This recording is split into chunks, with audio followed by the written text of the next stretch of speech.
Je vais commencer par une question. Imaginez si aujourd'hui, la France, qui est quand même une puissance internationale, assez souveraine, si demain,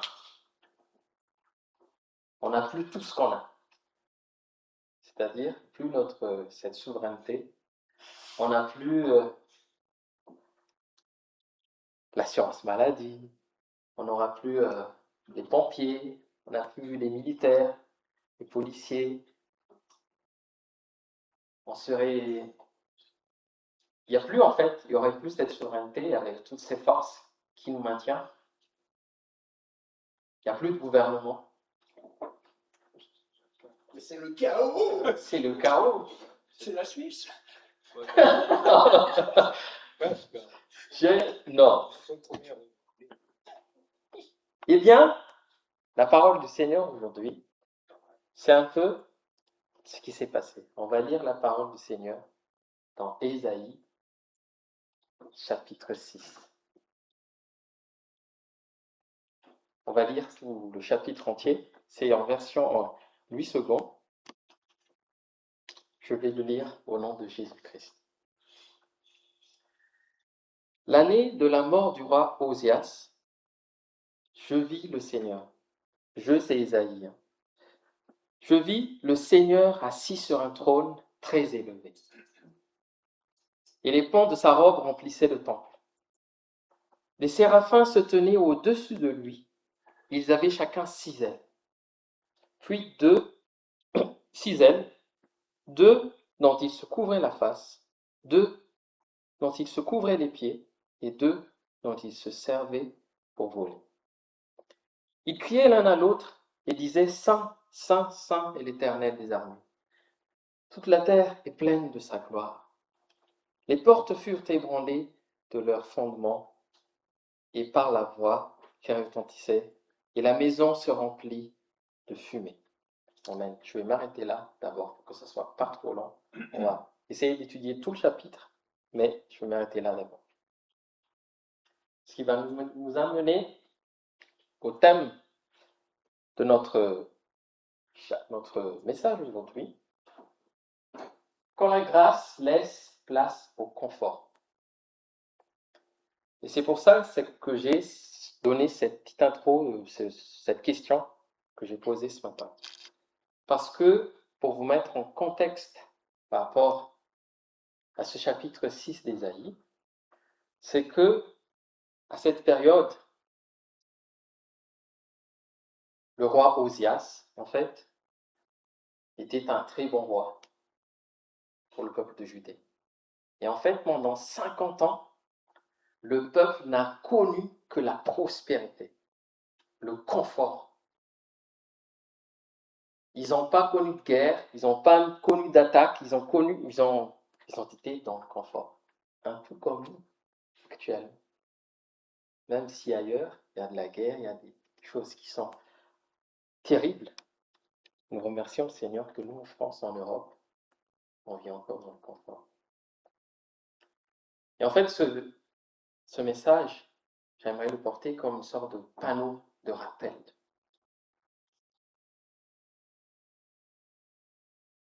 Donc, le prophète, il dit, à la mort du roi Osias.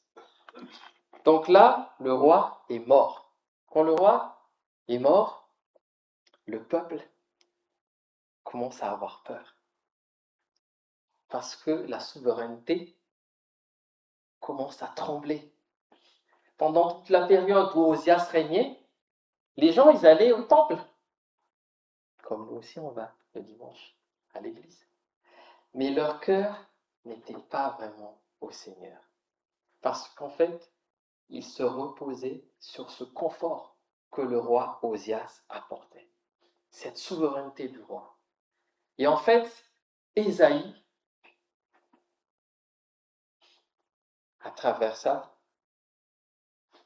il raconte donc, il dit, le roi est mort. Par contre, il voit le Seigneur sur le trône élevé. Et c'est pour ça le titre de notre message, quand la grâce laisse place au confort. Pourquoi? Je peux passer les filles. Ce qui nous permet de passer, on va essayer de garder 5 points qu'on va ramener à la maison aujourd'hui. C'est que ce peuple de Judée a oublié où est la source de ce confort vraiment. Qui était la source? En fait, cette source, c'est le Seigneur. C'est une grâce que le Seigneur nous apporte. Mais parfois, Dieu permet que nos appuis s'écroulent pour qu'il nous rappelle que le confort que nous avons, ce n'est pas un système que le roi ou le gouvernement apporte, mais c'est lui qui nous apporte cela. Et il nous rappelle en montrant sa sainteté et pour nous emmener vers la fin, dire que cette grâce, en fait, c'est pas juste un confort. La grâce nous restaure. Voilà les 5 parties qu'on va essayer d'étudier rapidement à travers ces versets-là dans Ésaïe et aussi dans d'autres versets.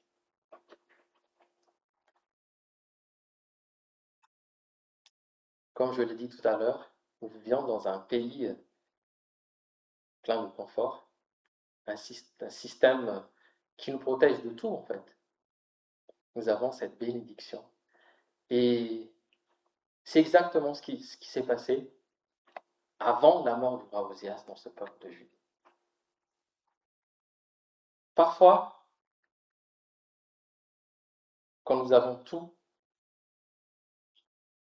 quand tout va bien, on oublie le Seigneur. Peut-être qu'on n'oublie pas totalement, hein, mais on est moins fervent, on le délaisse un petit peu, on a moins de zèle. Et peut-être que des fois, c'est qu'on n'a pas vraiment compris qu'est-ce que c'est la grâce. Christian nous a rappelé la semaine dernière par son message de revitalisation. Et j'aimerais continuer un petit peu, c'est pour ça que je dis, j'aimerais que ce message soit une sorte de panneau de rappel. Lorsqu'on prend l'autoroute, il y a un panneau, on peut aller là-bas, et on ne peut pas aller là-bas. Même si on sait, c'est toujours bien d'avoir un petit rappel. Alors, dans ce petit rappel, c'est quoi la grâce? Qu'est-ce que la grâce?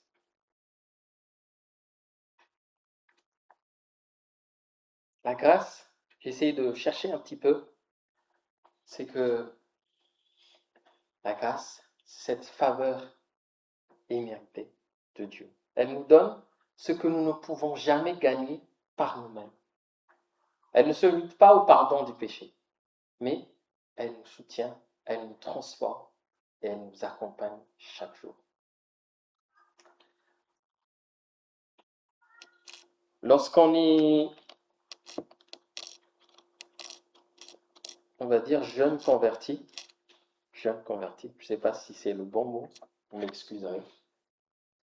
Lorsqu'on est, au début de la conversion, on a du zèle, on essaie de vraiment faire beaucoup de choses pour le Seigneur. Et au fil du temps, des fois on est fatigué. Et des fois, on est submergé par le quotidien. On est submergé par le travail. On est submergé par les vies de famille, par les problèmes du quotidien. On a chacun des soucis. Et en fait, l'ennemi, le diable, nous fait oublier que tout ce qu'on a, par cette vitesse, parce qu'on peut tout avoir rapidement, hein. On peut tout avoir. Maintenant même, on peut manger en commande et dans 10 minutes, on mange. Tout, on peut avoir tout rapidement. Et en fait, dans cette rapidité, le diable travaille beaucoup pour qu'on n'ait plus le temps de se souvenir que tout ce qu'on a, cette rapidité, ce confort, ce système qui est là en place en fait, ce n'est pas un système humain, c'est que tout est grâce. S'il y a une phrase que j'aimerais que vous vous souveniez ce matin, c'est cette phrase, c'est que tout est grâce. Et pour revenir un petit peu dans notre verset, donc, le roi est mort. Et même si le roi est mort, Dieu apparaît sur son trône. C'est un rappel que le Seigneur, tout comme le panneau que j'ai dit tout à l'heure, en fait, que le Seigneur envoie à son prophète que les hommes meurent, les systèmes peuvent mourir, mais Dieu demeure. Les hommes meurent, mais Dieu demeure. Parce que tout ce qui est mis en place là, tout ce qui est système, bien sûr, c'est les hommes qui les ont mis en place. Mais même si tout ça peut s'effondrer, il faut qu'on se rappelle que Dieu est sur son trône. Le Seigneur est assis sur un trône très élevé, et le pan de ses robes remplissait le temple. Des séraphins se tenaient au-dessus de lui. Et si on va au verset 3, il dit, ils crièrent l'un à l'autre et disaient, Saint, Saint, Saint est l'Éternel des armées. Toute la terre est pleine de sa gloire.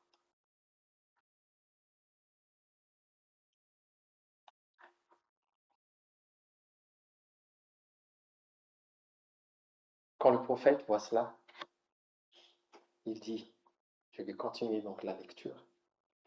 Alors je dis, verset 5, malheur à moi, je suis perdu, car je suis un homme dont les lèvres sont impures. J'habite au milieu d'un peuple dont les lèvres sont impures, où mes yeux ont vu le roi, l'Éternel des armées. Mais l'un des séraphins vola vers moi, tenant à la main une pierre ardente qu'il avait prise sur l'autel avec des pincettes. Il en toucha ma bouche et dit, ceci a touché tes lèvres, ton iniquité est enlevée, et ton péché est expié.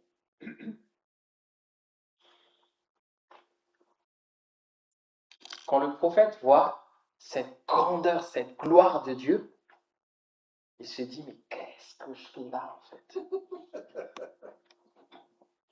Moi, je suis rien du tout.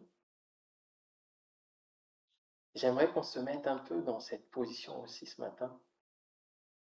Parce qu'en fait, quand on se rappelle qu'on n'est rien du tout,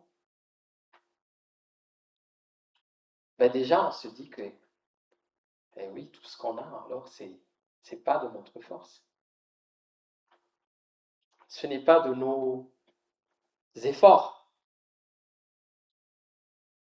Et ce qui est le plus important dans la vie chrétienne, c'est que si nous sommes sauvés, ce ne sera pas du tout de notre force, ni notre zèle, ni nos activités à l'église, ni nos activités diverses chrétiennes. Non, nous sommes sauvés par la grâce.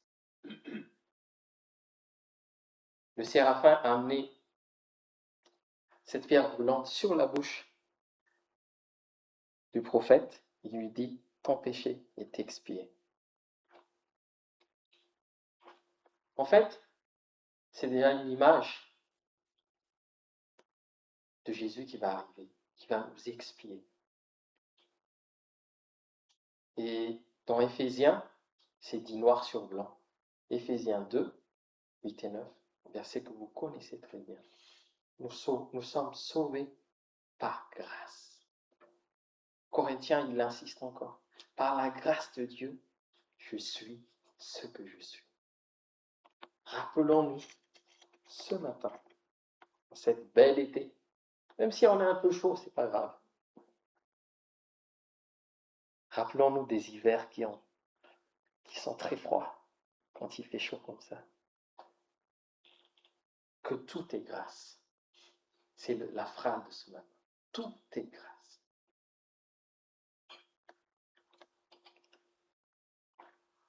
Parce que même si le Seigneur permet donc que tout s'écroule, dans ce peuple de Judée, le roi meurt. Il rappelle à son prophète qu'il est sur le trône, il maintient tout. Et que si on accepte d'être expié de nos péchés, qu'on revient à nous, eh bien il y a une suite. On va continuer de lire la parole du Seigneur. Donc après le verset 7, et ton péché est expié, disant verset 8 au nom de Jésus-Christ. J'entendis la voix du Seigneur disant, qui enverrai-je et qui marchera pour moi? Je répondis, je sais le prophète, me voici, envoie-moi.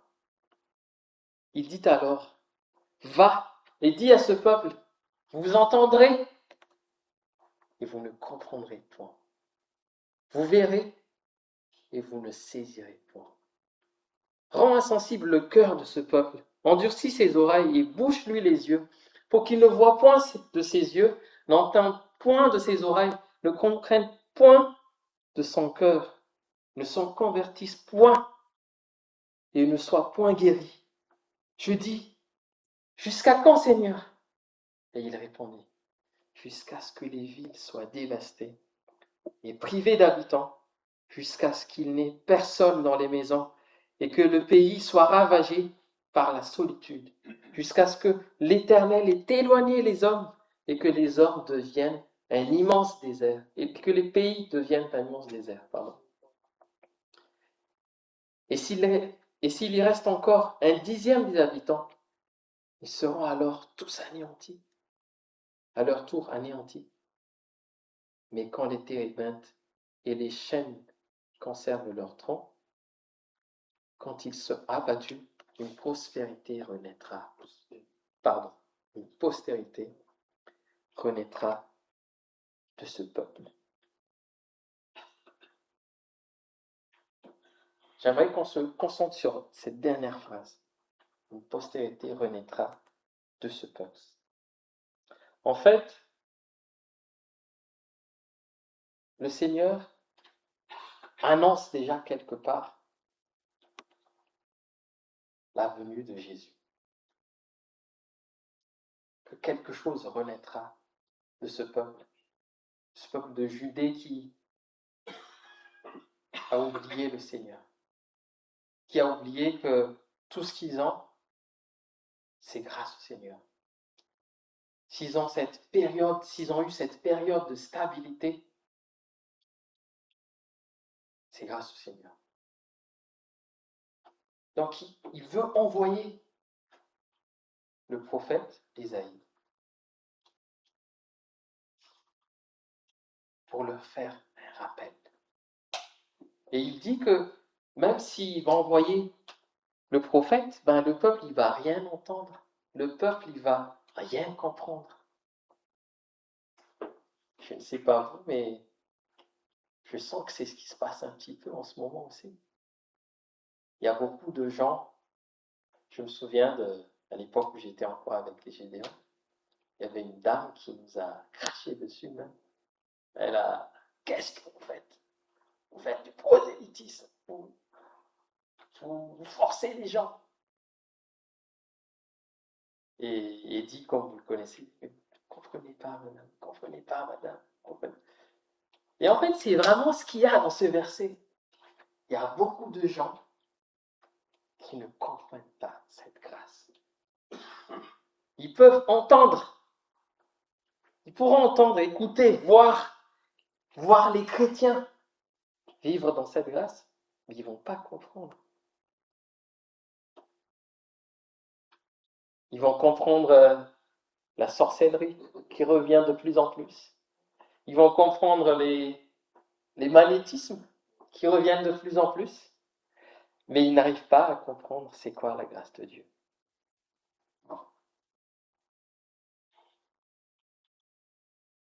Et nous sommes à la place d'Ésaïe ce matin. Le Seigneur nous demande, qui est-ce que j'enverrai? C'est une tâche difficile, hein. Mais ce qui est important pour nous encourager, c'est que la grâce est suffisante. Il dit dans 2 Corinthiens, et il m'a dit, chapitre 12, verset 9, au cas où s'il y a quelqu'un qui prend note, ma grâce te suffit, car ma puissance s'accomplit dans la faiblesse.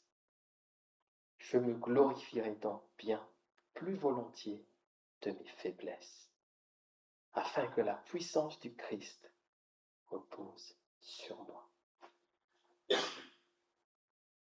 Quand on va aller dans le monde, que ce soit pour nos collègues de travail, les voisins qui ne croient pas,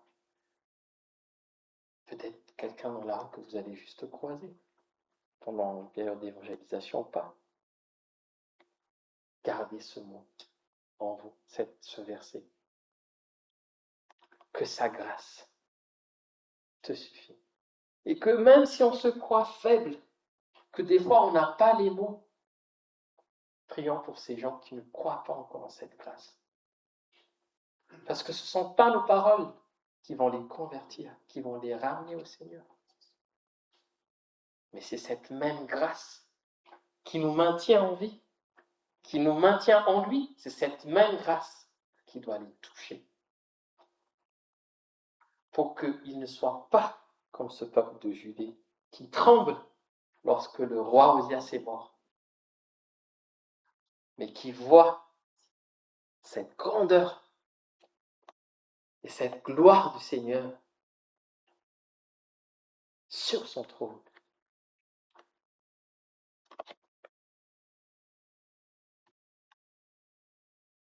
Nous allons déjà entamer dans la 3e partie. Je ne sais pas si tu as encore des diapos normalement. Donc ça, on a passé. Juste un petit mot, mais j'en ai déjà parlé tout à l'heure, c'est que la sainteté de Dieu révèle l'état de notre cœur. C'était quand le prophète a dit, mais qu'est-ce que j'ai fait là? Qu'est-ce que je fais là? Pour voir cette grandeur de Dieu. En fait, quand on est en face de cette grandeur de Dieu, on se rend compte qu'on est mauvais. On est mauvais. Et lorsqu'on est mauvais, c'est là que le Seigneur nous dit, je pardonne ton péché.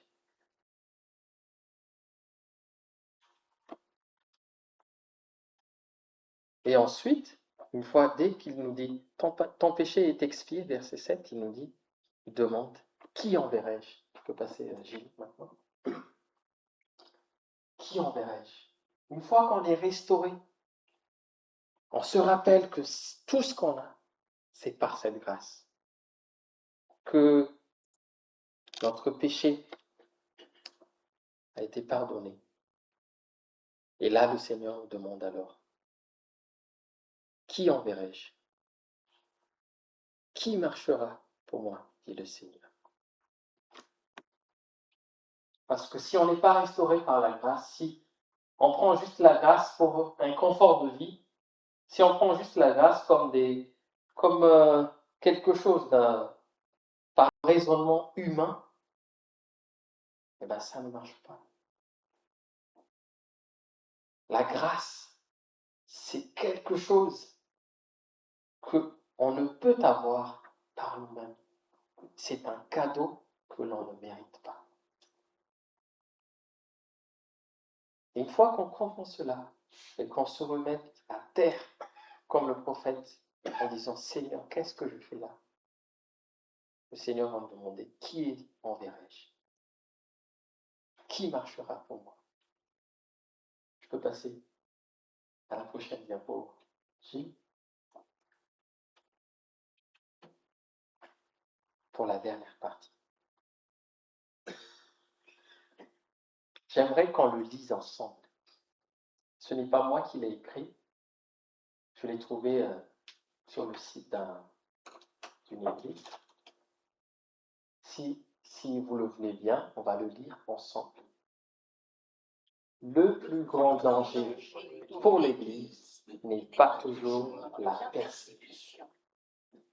Parfois, c'est un confort qui nous fait oublier que chaque souci, chaque repas, chaque jour de paix, chaque bénédiction sont des dons de la grâce de Dieu.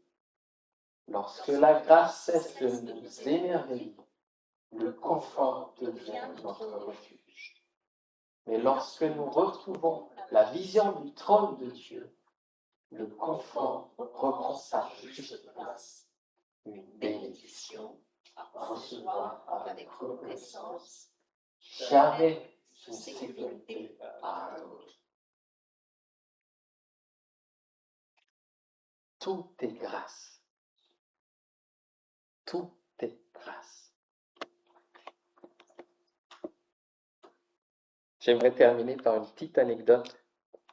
C'est que quand je discute avec mes amis ici et tout, c'est que parfois, en tant qu'étranger en France, on vit dans des moments de stress lors des renouvellements de papiers, des papiers qui ne sont pas validés, des demandes d'être réfugiés, pardon. Et pour moi personnellement, je le prends vraiment comme ce rappel que vivre, c'est pas quelque chose d'évident. C'est un peu difficile peut-être pour quelqu'un qui vit dans son pays, là où il est né. Que bon, je suis là, je suis tranquille. Mais pour les étrangers, je ne sais pas si c'est tous les 2 ans, tous les 5 ans, ça dépend des conditions. C'est toujours un stress. Et en fait, où est-ce que je veux vous emmener? C'est que même pour moi, ce que j'ai dit personnellement, je me dis, ce n'est pas grave. Même si la préfecture dit non un jour, si les autorités disent non, maintenant, Michael, tu n'as plus le droit d'aller en France. Si le Seigneur veut que je reste,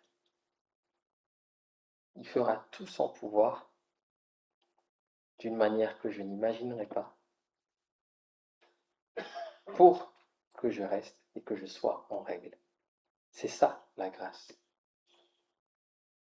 Et s'il veut que je parte, ben c'est aussi ça la grâce. Et dans notre vie, je vais essayer de trouver un exemple pour nous qui sommes vraiment en France, qui sont nés en France, que c'est les Français. Peu importe ce qui se passe dans votre vie actuellement, peu importe ce que vous attendez pour l'avenir, ce n'est pas grave, parce que tout est grâce. Sur un objet A, que vous voulez que ce soit validé, non validé, souvenez-vous que tout est grâce. Si la réponse est oui, c'est une grâce. Ça dépend. Si la réponse est non, ça reste une grâce. Parce qu'il est souverain, il est sur son trône. Et que le roi peut mourir. Les hommes peuvent mourir. Mais Dieu demeure sur son trône. Amen. Prions. Seigneur, notre Dieu, notre Père, Créateur de l'univers, notre Père, à travers Jésus-Christ, qui s'est donné à la croix pour nous donner la vie. Merci Seigneur de nous rappeler ce matin que tout est grâce. Merci Seigneur parce que parfois on s'égare avec nos pensées humaines, des pensées qui nous torturent des fois. va se passer telle chose, comment on va faire sur telle chose, comment on va faire sur telle chose. Qu'est-ce qui peut se passer? Eh bien, Seigneur, rappelle-nous que tu es sur ton trône et que tu maintiens tout. Tu maintiens l'univers. Alors, comment on peut avoir peur sur notre petite vie infime, alors que tout l'univers est entre tes mains, Seigneur? Merci pour ce rappel ce matin. Que nous jouissons de cet été dans ta grâce, Seigneur. Que nous soyons toujours dans cette reconnaissance. Peu importe ce qui se passe, peu importe ce qui peut se passer, tu es sur ton trône. Merci Seigneur. Au nom de Jésus-Christ, je prie.